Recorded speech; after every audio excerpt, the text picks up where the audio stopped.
¿A qué contenedor van todos los patriotas, todos los constitucionalistas, todos los que están de nuestro lado? Y perdón por empezar ya poniéndome frentista en vísperas del fin de semana, pero es la situación, siempre lo digo, en la que nos han colocado. ¿A qué contenedor, digo, van todos aquellos de los nuestros que desde hace 48, 72 horas se matan por presidir el club de fans de José Luis Ábalos Meco?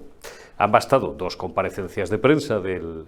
Vamos a llamarle también el figura, no el figurita. Este también ya, por su peso específico, con perdón, se merece todos los galones de figura, ¿no?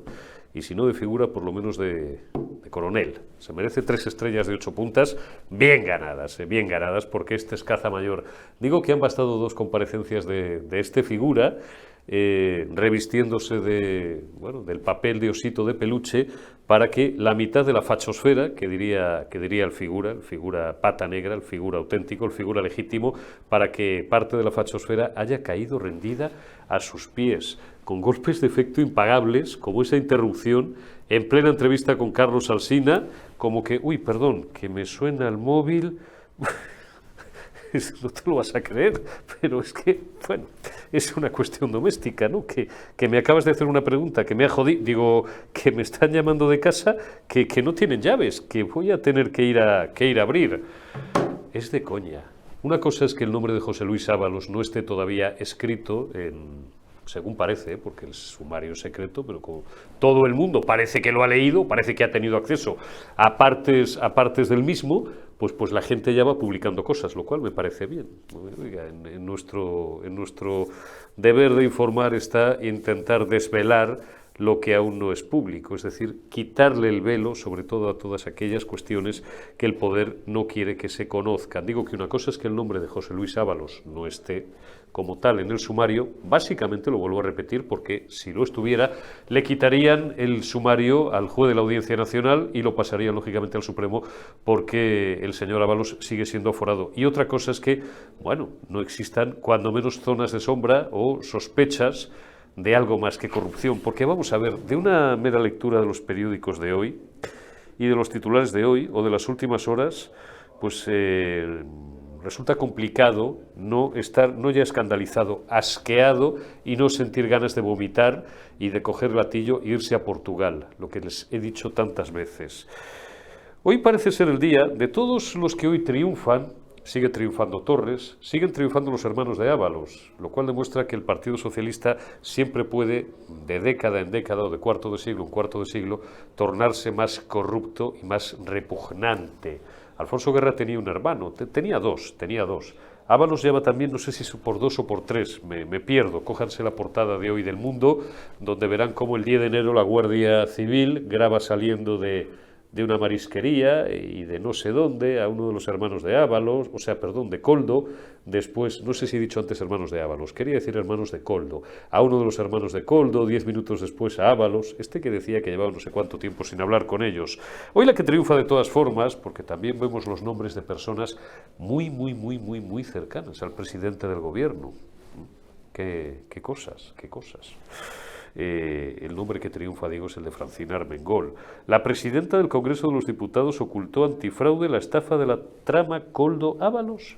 ¿Armengol escondió el informe técnico que demostraba que las mascarillas eran una estafa? Armengol es la mujer de más confianza de Ábalos en el Congreso, y añado yo al titular, y de Pedro Sánchez, claro, por eso está donde está. Pasó de escaparse del confinamiento a tomar copas en los bares de su comunidad autónoma y de su ciudad a presidir el Congreso de los Diputados. Armengol modificó el contrato de mascarillas adjudicado a dedo a la empresa del caso Coldo con el objetivo, dicen hoy también algunos digitales, de financiarlos con fondos europeos cuando ya sabían que eran defectuosas. 3.700.000 euros se llama el muñeco.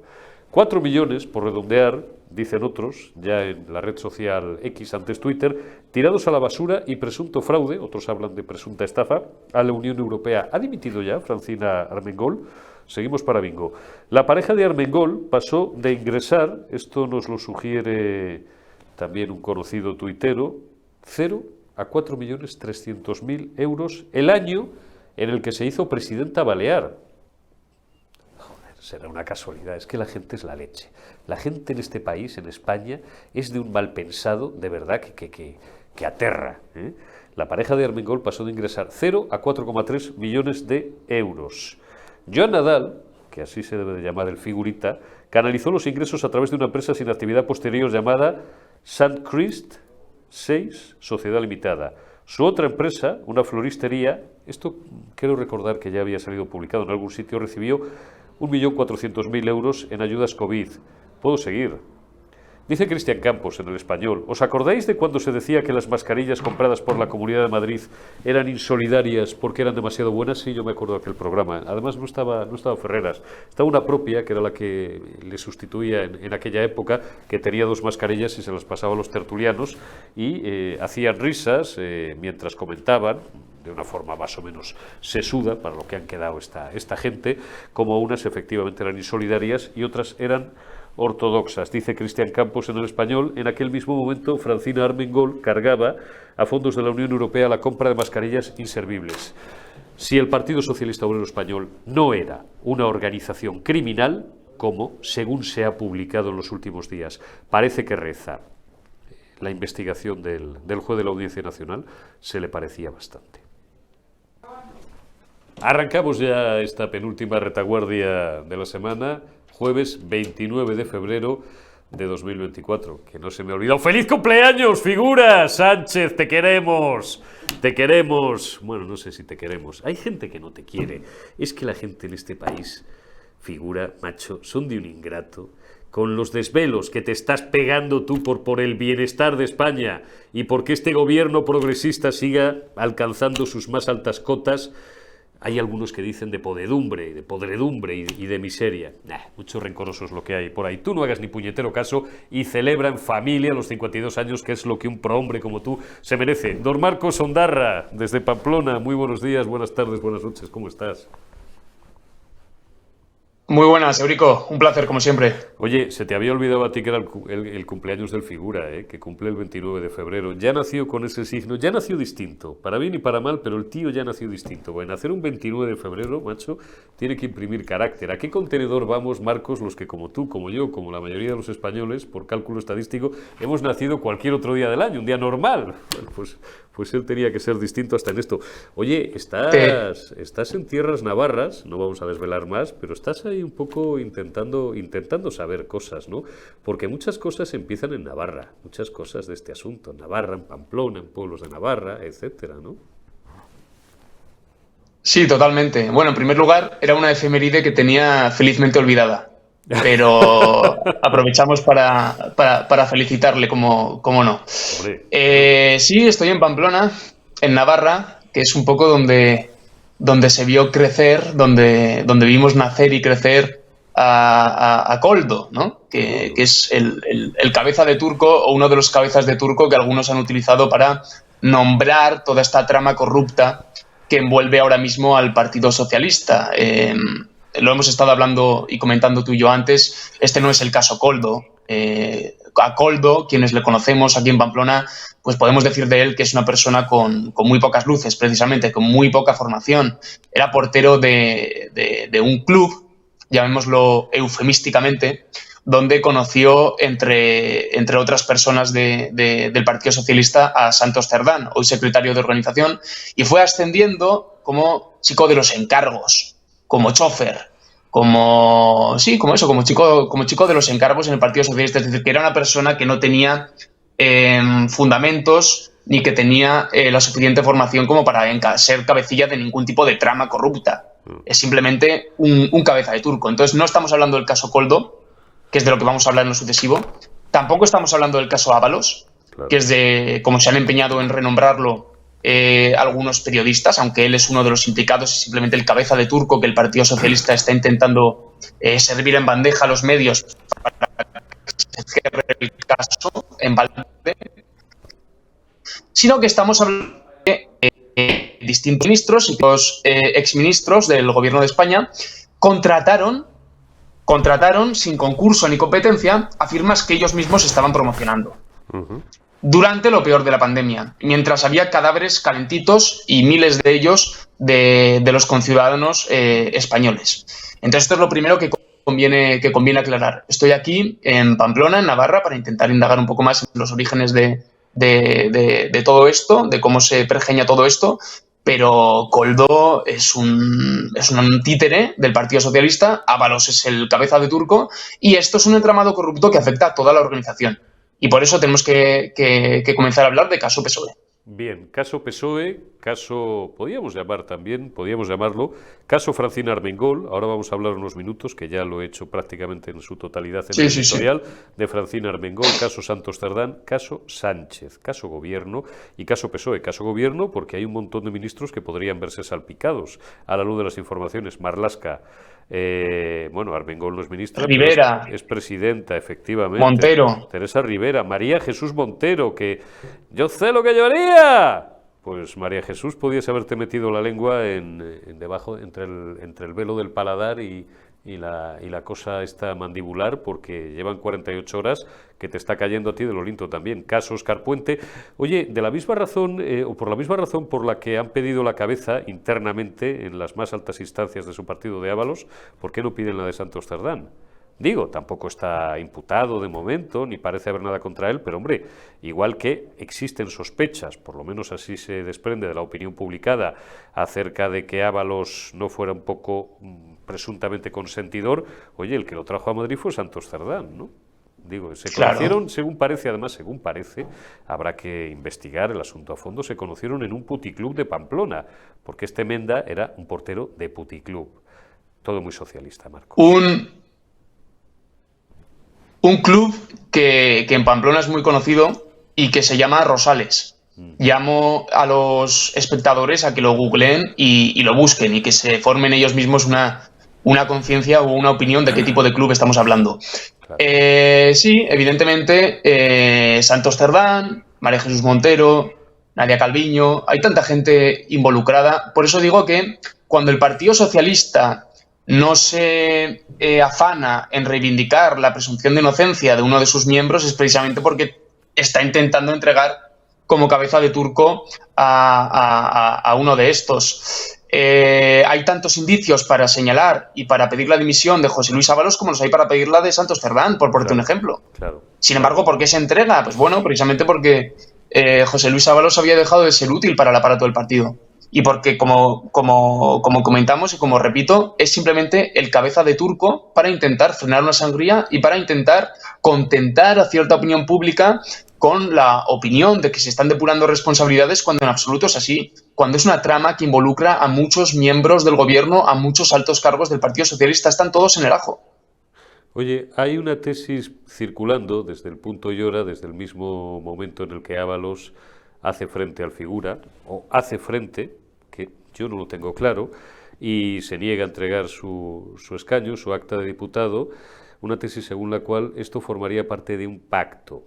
Él sigue siendo aforado, solamente puede empitonarle el Tribunal Supremo, por lo demás, en las votaciones sensibles le habrán exigido o pedido, y no creo que para eso tenga mayor problema, so pena de que le sigan puteando, que no rompa la disciplina de partido, no sé, ley de amnistía, hay unas cuantas cuestiones que no son unas cuantas cuestiones, son las cuestiones. A mí me parece un poco alambicada esa tesis de que de momento la decisión de Ábalos sea un pacto, pero no lo sé, hombre, es verosímil, tan verosímil es una cosa como la contraria. ¿Tú cómo lo ves? ¿Qué opinión tienes? Pues esto ya no es información porque nos faltan evidentemente muchos elementos, a todos, esto lo sabrán ellos, 3, 4, pero ¿tú qué opinas? ¿Podría ser un pacto o no lo ves verosímil?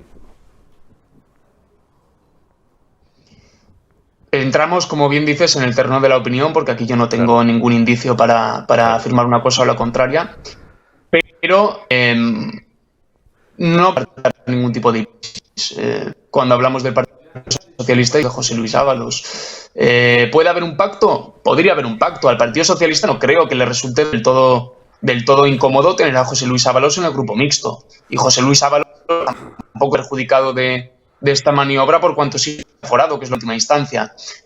No creo que vaya a haber problemas para que José Luis Ábalos saque adelante las iniciativas de España, por cuanto es un convencido.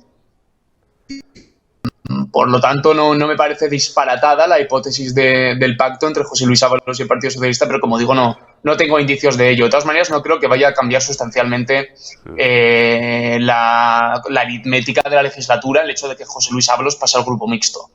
no creo que vayan a tener que andar con cesiones como andan con otros grupúsculos separatistas o minoritarios en el Congreso para sacar adelante las iniciativas. José Luis Ábalos quiere el escaño para lo que lo quiere, que es para el aforamiento, y ya está. Claro. Claro, eso me parece a mí. Oye, ¿a qué contenedor? Lo digo con cariño, pero ya sabéis que aquí siempre intentamos buscar a veces una forma relativamente llamativa de expresarnos. ¿A qué contenedor van un montón de gentes que están de nuestro lado, de constitucionalistas, de patriotas y de antisocialistas, que en los últimos 3 días se dan de bofetadas por presidir el club de fans del Teddy Bear Ábalos? Porque sobre todo la entrevista con Alsina, después de su rueda de prensa del Congreso, la entrevista con Alsina y después ayer miércoles con Susana Griso, bueno, pues se ha metido mucha gente en el bolsillo. Oye, es el nuevo encanto de las señoras. ¿Cómo no creer a un tipo que pone esos ojos de ojito de peluche y te mira a los ojos y te dice: tenéis que creerme, soy inocente, yo no he hecho nada? Y si yo tengo alguna responsabilidad, otros la tienen como mínimo tan grande como la mía. La responsabilidad, digo, es verdad que han sido, desde el punto de vista de performance, hombre, no se le podía pedir más. Otra cosa es que, a pesar de todo, sigue resultando creíble. Tienes razón, fíjate que yo no había incurrido en esto hasta que lo has comentado tú, pero a mí también me ha chocado o me ha extrañado esa rara fascinación que tiene una parte de la derecha mediática por José Luis Ábalos. Yo creo que se debe simplemente a que encarna pues ese personaje mítico de la picaresca española, ¿no? Sí. Casi de la canallesca, incluso, no me atrevería a decir, de la canalla. Es un personaje pues que viste siempre prolijo, que habla con cierta cultura, que es mujeriego. Entonces, entiendo que por el cliché o por el estereotipo muchos se puedan quedar o puedan tener cierta simpatía casi contraintuitiva contra José Luis Ábalos. Pero es que a mí me da igual si estamos hablando de una persona del Partido Socialista, si estamos hablando de una persona de ideología socialista, conservadora, liberal. Para mí el corrupto es un corrupto, para mí el sinvergüenza es un sinvergüenza. Y no necesito que pese sobre él una condena para decir que es un corrupto, porque la corrupción política tiene muchas formas. Para mí el corrupto es un corrupto, sea de ideología socialista, liberal, conservadora, y me da igual. Y hay una línea que yo sí que identifico entre la picaresca, la canalla y la sinvergonzonería y la corrupción. Yo creo que José Luis Ábalos la sobrepasa sobremanera. Sí, es quevediano, es cervantino, no sé si es más es de patio de monipodio, de la España de Rinconete y Cortadillo, del pícaro, no sé, el buscón. En fin, recurren ustedes a nuestros clásicos. Oye, Francina Armengol, elemento fuerte del día. Vamos a ver, hay un hecho incontrovertible, que es que cuando parece ser que el gobierno balear se da cuenta que las mascarillas eran una estafa, eran un fake, eran pura basura, no valían para nada, pues primero tardan en devolver el dinero, y ya lo comentamos ayer o anteayer, nada más y nada menos que prácticamente en los minutos de descuento, en el minuto 93 o 94, cuando ya le estaba cediendo los trastos a la señora Proens, es cuando exige la devolución del dinero, no antes. Primer elemento sospechoso. Segundo, hasta unos meses después, cuando ya se sabía que eran mascarillas fake, todavía tienen la desfachatez de pedirle la pasta a Bruselas. Y claro, la señora von der Leyen o el departamento correspondiente en Bruselas, pues ya está a punto de iniciar una investigación. Esto de momento todo es presunto, pero esto es gravísimo, Marcos. Esto puede ser una presunta estafa como la Catedral de Burgos. Es decir, ahora mismo, más que caso Ábalos, más que caso Santos Cerdán, más que caso Marlaska, más que caso Óscar Puente, por lo menos a la luz de todo lo que hemos conocido, que es un océano de información, sobre todo lo más sobresaliente es lo de Francina Armengol. Caso Francina Armengol. Sin duda. Pero es que además el caso de Francina Armengol es muy paradigmático, muy revelador de cómo ha funcionado el Partido Socialista Obrero Español y el Gobierno de España durante estos últimos años. Fíjate que si uno intenta recordar todos los escándalos que han salpicado a Francina Armengol, probablemente no lo recuerde de pasada, de carrerilla, sino que tenga que hacer un repaso a la hemeroteca. Lo mismo sucede con el Gobierno de España. Esto es una estrategia política y comunicativa, ojo. El hecho de que los escándalos se concatenen para que se vayan olvidando y se vayan solapando unos sobre otros. Sin embargo, tenemos a la izquierda mediática y política hablando durante años de las residencias en Madrid, de la foto del narco, etcétera, etcétera, porque no tienen más material. Sin embargo, es tan incisivo que funciona. Nosotros tenemos que hacer una labor de memoria para recordar no solo los escándalos del gobierno, sino los exclusivos a Francina Armengol. Recordemos que esta mujer, siendo presidenta balear, fue pillada de madrugada mientras tenía a todos sus conciudadanos recluidos en un bar a altas horas de la noche en Palma. Sí. Que por eso ya tenía que haber dimitido, pero es que luego vivimos el caso gravísimo de la ocultación de 16 casos de menores tuteladas que habían sido abusadas. Menores tuteladas por su administración. 16 casos, 16 menores que habían sido desamparadas por Francina Armengol y que habían sido abusadas sexualmente. Otro caso para haber dimitido. El Partido Socialista tuvo a bien, pese a ese currículum, o igual lo consideraron como un cursus honorum excelso, tuvieron a bien nombrarla presidenta del Congreso, que es la tercera máxima autoridad del país, del Reino de España. Desde entonces ya ha dado muestras de cómo entiende ella la carrera política y la carrera pública, con un extraordinario sectarismo y una inoperancia brutal. Ha permitido que se ataque a los jueces, incluso en la Cámara Baja por parte de los separatistas. Entonces yo creo que evidentemente es muy grave todo lo que rodea a Francina Armengol. Es muy grave todo lo que rodea a José Luis Ábalos y a demás ministros, pero creo que ya procede comenzar a pedir la dimisión o incluso el cese, una moción de censura, en cuanto sea posible, a este gobierno de España, porque no les presupongo la decencia suficiente como para dimitir. Yo creo que hay que cargar ya contra todo el gobierno de España, porque este caso, y lo comentábamos antes, es incluso más grave o podría ser incluso más grave que el de los ERE.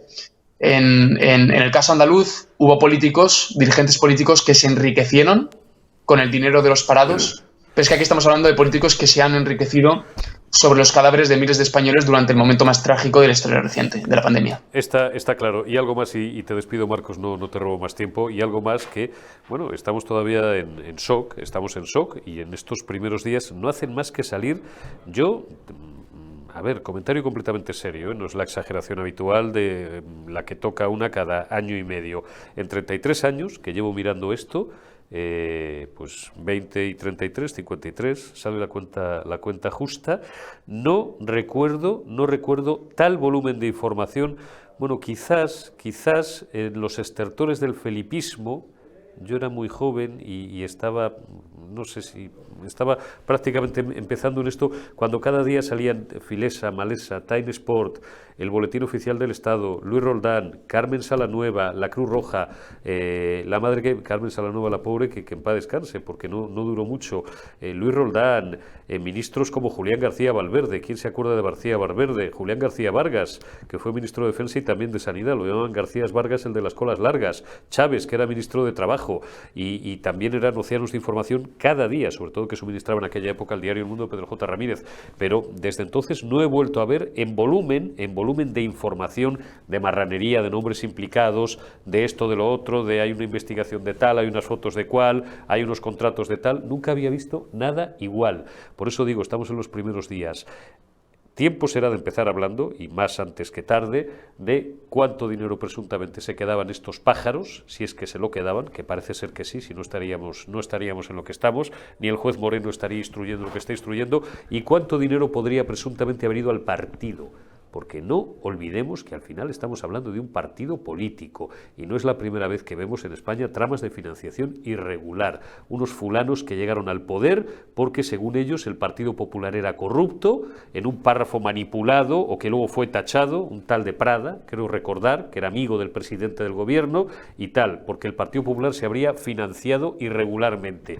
Y resulta que lo que querían era llegar para empezar a robar, como dice el maestro Cacho, a robar, Marcos, a robar, que el tiempo se va a acabar y desde luego les queda poco, como mucho hasta las catalanas, creo.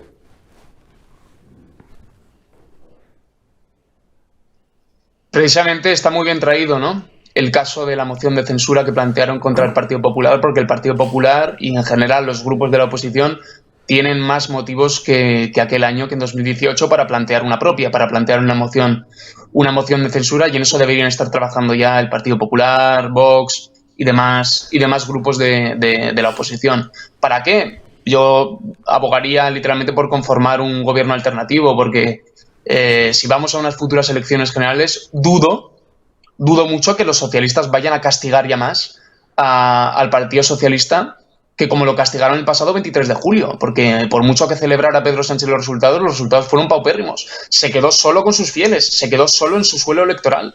El problema es que salió a celebrarlo porque ya daba por descontado que iba a gobernar con sediciosos, con malversadores, con separatistas y con todo tipo de purria que pulula por el Parlamento español. Y ese es el grave problema de la democracia y de la ley electoral hoy en día, que el Partido Socialista puede gobernar pese a que tiene un apoyo minoritario de la sociedad española y pese a que la mayoría de la sociedad española censura su corrupción, porque gobierna de la mano de grupúsculos igualmente corruptos separatistas. Pero en el momento en el que la oposición plantea una moción de censura y gane a un solo partido nacionalista, a un solo partido nacionalista pero no rupturista, como podría ser el PNV, ya tendrían una alternativa de gobierno. Yo, si fuera el Partido Popular y si fuera Vox, empezaría a trabajar en eso ya, pero desde ya mismo, en articular una moción de censura y ganar a un grupo minoritario de los que componen la Cámara para descabalgar al Partido Socialista. Motivos tienen, voluntad, esperemos que también.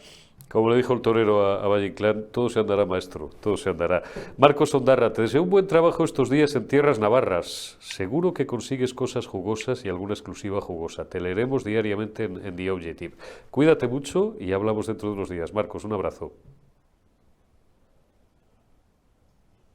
Fuerte abrazo desde Navarra. Un fuerte abrazo, Marcos. Carmen Obregón, que estás en Bruselas. ¿Cómo estás, amiga? Perdóname porque te he tenido unos minutos, pero es que, bueno, nos hemos calentado, tu buen amigo y compañero Marcos Ondarra y yo. Oye, ¿cómo están las cosas? Bueno, buenos días a todo esto, buenas tardes, buenas noches. ¿Cómo están las cosas por ahí, por Bruselas? Aparte de nubladas y brumosas, como siempre, no darán crédito, pensarán que esto es Somalia, Carmen, ¿no? ¿Tú qué oyes por ahí, por los pasillos del edificio Schumann? No estoy... Vale, estás en Estrasburgo, perdona, pensaba que estabas en Bruselas. Bueno, ¿y qué se cuece por allí? Muy lejos. No, ya. ¿Qué oyes de España? Pues mira, para empezar hay mucho sol, ¿eh? Es increíble, pero hace un día maravilloso, súper bonito. Estoy en el hotel y a muy pocos pasos del Parlamento Europeo, aquí cerca del Parlamento Europeo, aquí en Estrasburgo, que bueno, a mí me parece un despilfarro absoluto que haya dos parlamentos, uno en Bruselas y otro en Estrasburgo, con 5 pedazos de edificios, unas instalaciones impresionantes, lo que supone trasladar a tantos eurodiputados desde Bruselas, algunos que vienen desde sus países, que no tienen comunicación con Estrasburgo y tienen que ir a París, vía Bruselas, luego coger un tren, acomodarse aquí en hoteles durante 4 o 5 días que duran las sesiones plenarias. Me parece un auténtico despropósito. Dicho esto, tengo que decir que el edificio es impresionante. Se nos ha congelado y sigo hablando porque no sé hasta qué punto lo podemos intentar recuperar. Carlos ya está recuperado, fantástico.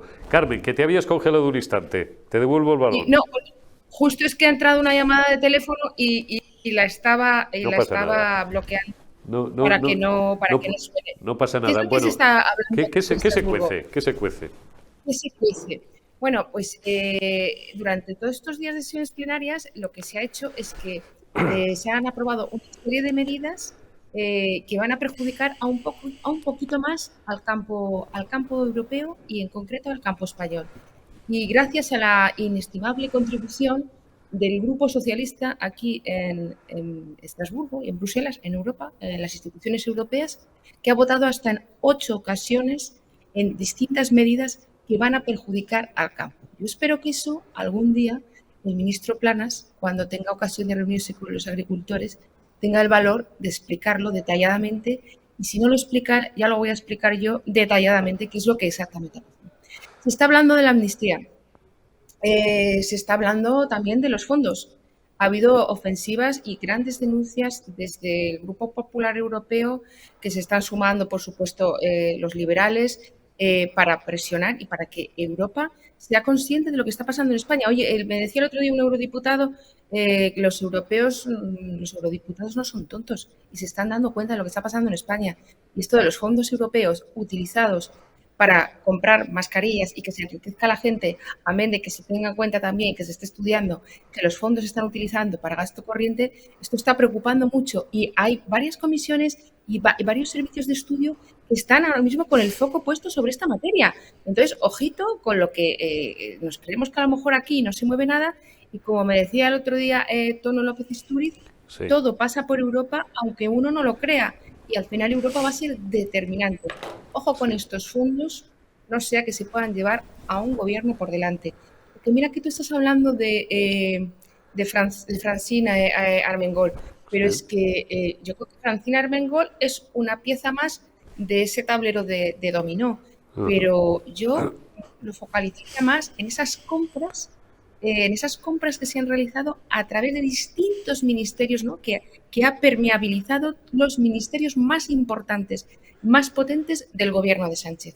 Y ahí está el Ministerio de Economía, ahí está el Ministerio de Energía, el Ministerio de Industria, ahí está la SEPI, ya sabes, ¿no? Lo que quiere ahora hacer el gobierno, sí, meter pasta, europeos, para nacionalizar y como Telefónica, o sea, utilizar dinero para nacionalizar instituciones. Sí. Ojo, y ahí está Fomento. Y de Fomento se ha hablado mucho, fundamentalmente, de esas mascarillas, pero ojo que Fomento es un ministerio tractor donde hay muchos organismos en los que se mueve mucho dinero y todos lo sabemos, donde hay muchas comisiones que son ilegales. Y yo creo que Koldo respira por ahí. Queremos saber qué es lo que ha hecho en todo este tiempo, porque ¿quién se cree que el gobierno de esto no sabía nada? ¿Qué ha hecho en todo este tiempo la agencia tributaria? Ha estado investigando, ha puesto el foco. Todo, de verdad, Eurico, que suena muy mal. Por no hablar de la noticia de la mujer de Pedro Sánchez, que hemos conocido hoy a través de otros compañeros de Confidencial, me parece, ¿verdad? Hay muchas informaciones. Dices el Ministerio de Hacienda. Acabas ya de señalar Hacienda porque hemos hablado de economía, hemos hablado de industria, hemos hablado de fomento, antes fomento, después transportes, ahora movilidad y agenda urbana. Ministerio de Hacienda, pequeño, digamos, foco en el Ministerio de María Jesús Montero. Era María Jesús Montero la primera que el otro día, antes de salir Santos Cerdán, antes de salir la chica hasta que han bajado de Burgos, la portavoz esta nueva que tienen, la tal Esther Peña, pues le señaló la puerta al figura, a Ábalos, y le dijo, yo sé lo que yo haría, porque ella debía estar muy tranquila, porque a mí de momento estoy limpia, como diría Ayuso, de coldo y paja. ¡Zasca! Una de las últimas cosas que leo en las últimas horas es que al jefe de compras de estos van y se lo cuelan a ella. Y era un Menda, además, que había estado en la Oficina de Investigación contra el Fraude. Tócate las narices, chiste. Mira, es que tú lo acabas de decir ahora mismo. Es que la agencia tributaria tiene una unidad especial contra el fraude. Entonces, esa agencia, entiendo yo, que ha hecho algo durante todo este tiempo, ¿no? Porque esta investigación es de ahora. La ya lleva mucho tiempo. Esto se ha judicializado. Luego, ¿qué ha hecho en todo este tiempo la agencia tributaria? ¿Sabía lo que estaba pasando y no ha dicho nada? ¿Ha esperado a que hubiera una denuncia y se hiciera público y se ha callado? Porque si tiramos de ese hilo, ¿qué cosas puedes decir? Esto para mí es mollar, es primordial. No pueden decir, yo sí sé lo que haría. Oiga, no puede ser que usted supiera lo que estaba pasando y ahora le dice a él que yo sí sé lo que haría, que por cierto, cuando le pasó a ella en Andalucía con los seres, no sabía lo que había que hacer. Entonces estaba también en Hacienda, ojo, que también estaba vigilando o no vigilando, parece ser, los fondos que se utilizaron para untar a la gente, ¿no? Fondos que eran para ayudar a la gente que se quedaba sin trabajo, fondos que se utilizaban pues para ir a Puti Plus, comidas, droga, en fin, la juerga padre. Luego, es una construcción tan devoradora del gobierno que cuando de verdad coloquemos todo este Tetris, pero eso sí, Eurico, tú y yo hablamos el otro día en privado, ¿cuánto puede durar esto? Pues esto va a unos pasos, a mi modo de ver, agigantados. Y aquí te digo que en Estrasburgo, en consecuencia en Bruselas, porque son los mismos que vienen, se cambian un poco el día de cromo, esto preocupa, esto preocupa. También es cierto, no te voy a engañar, que hay elecciones europeas a la vuelta de la esquina y que a lo mejor podía haber más movimiento que no el suficiente. Pero también hay que decir que en Europa, a diferencia de la normativa, por ejemplo, en España, cuando se inicia una tramitación, esas tramitaciones no mueren cuando hay elecciones, continúan después de las elecciones. Una vez que se han iniciado, continúan. Por lo tanto, tema Coldo, Ábalos, fondos mal gestionados, amnistía, esta agricultura que ha sido un desastre y que yo creo que algunos eurodiputados están ya trabajando en la línea de poder revertir la situación una vez que haya un cambio de gobierno, eso está ahí y no se queda en vía muerta. Pues vamos a ver qué ocurre, Carmen, ya me contarás. Bueno, en privado seguimos hablando continuamente, como le digo a los amigos más amigos y más cafeteros que pasan por aquí, y en público, pues dentro de unos días ya me contarás tus conclusiones a tu vuelta a Madrid. Cuídate mucho. Estrasburgo es más bonito que Bruselas, ¿eh? Yo conozco las dos ciudades, pero conozco sobre todo bien Bruselas. No voy a contar por enésima vez, que luego me chillan parte de los amigos y de los oyentes, y con razón, que siempre estoy de abuelo cebolleta, Mili la quise y un Cerro Muriano. Bruselas lo conozco bien, y con todos los respetos a los belgas, es un coñazo de ciudad de tres pares de narices, pero Estrasburgo es una ciudad muy bonita, sobre todo muy paseable. Sí, yo conozco, bueno, lo de paseable, mira, te voy a hacer una matización. Yo conozco las dos. A mí Bruselas me gusta, no creas, me gusta. Sí, me gusta, ¿no? Tiene una avenida espectacular para hacer compras, Tiene unas tiendas maravillosas, sobre todo para comprar ropa. Una plaza bonita del sí, ayuntamiento, tal. Tiene algunas cosas que no están mal. Es una ciudad mucho más grande, más institucional. Es verdad que esta es más recogida, como más mona, más de película. Ahora sí puedo aprovechar, me voy a ir a la Petite France, porque ya la conocía y hace muchos años que no vengo. Pero fíjate, me dicen los eurodiputados que tanto en Bruselas como aquí pasa una cosa increíble, Eurico. Sí. Tú vas de un punto a otro y a lo mejor hay una distancia de 3 kilómetros y claro, si vas de noche no te fías de ir andando porque te pierdes un poco y tampoco los GPS funcionan muy bien y acabas dando miles de vueltas a distintas calles porque todo está prohibido. ¿Y sabes por qué está todo prohibido? Y en Bruselas creo que sucede algo parecido. Pues porque los ecologistas han impuesto una serie de normas y de cosas. La normativa... Una bicicleta no puede pasar un coche, por ejemplo. Total, que yo ayer me vi dando vueltas a la misma calle con el coche para poder entrar a una calle que estaba al lado. Bueno, o sea, parece un disparate. Y oscuras. No nos quejemos en España, Y oscuras, porque la normativa sobre contaminación lumínica, y esto ya lo padecemos hasta en Madrid. Coño, yo el otro día ya eché un pecado gordo en privado delante de mi gente, que saben más que yo de estos, gente más joven, y me dijeron, pero es que la normativa sobre contaminación, pues dije, pues me cago en la normativa sobre contaminación lumínica, porque Madrid hasta hace 10, 15 años era una ciudad paseable porque estaba tremendamente iluminada, y ahora es oscura, como la cueva de Platón, como la boca del lobo. Sí, y te da sensación... Bueno, Eurico, Madrid es la feria de Sevilla.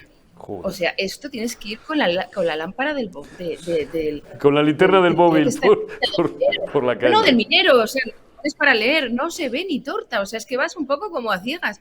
No, que no nos podemos quejar, de verdad, que no nos quejemos en España. Somos afortunados. Como dicen en mi casa, vivimos en un oasis. Carmen Obregón, te envío un abrazo, amiga, cuídate y nos hablamos y nos vemos dentro de unos días. Disfruta. Gracias a todos vosotros por habernos atendido en la retaguardia. Mañana más y mejor. Hasta mañana.